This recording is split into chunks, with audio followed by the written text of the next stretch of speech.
በጣም ነው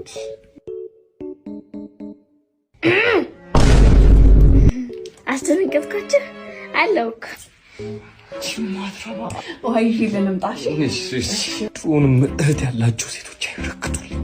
በነገራችን ላይ እዚህ ከዛ ሁሉ መከራ በኋላ እንዲሆነ በማየቴ ደስ ብሎኛል።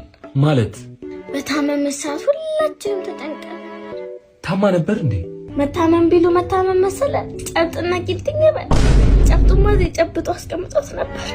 ምን እሱ ብቻ ቡጉንጁስ ብትል ቂጧ ላይ ቡጉንጅ ወጥቶ ይሆን ቂጧንም እናገኘዋለን መሰለ ነበር።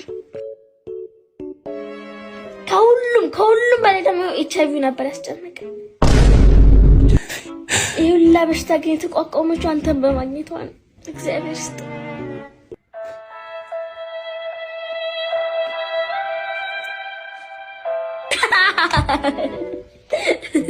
የታባ ሰራውልህ ሰማይ ቤቢስ ማሚ የለችም ብለሽ ጎረም ተስታምጥ ተጣጣነች መሰለሽ እና ሸኘውት ይቁማል ታስቀረኝ ነው እቺ ሴትዮ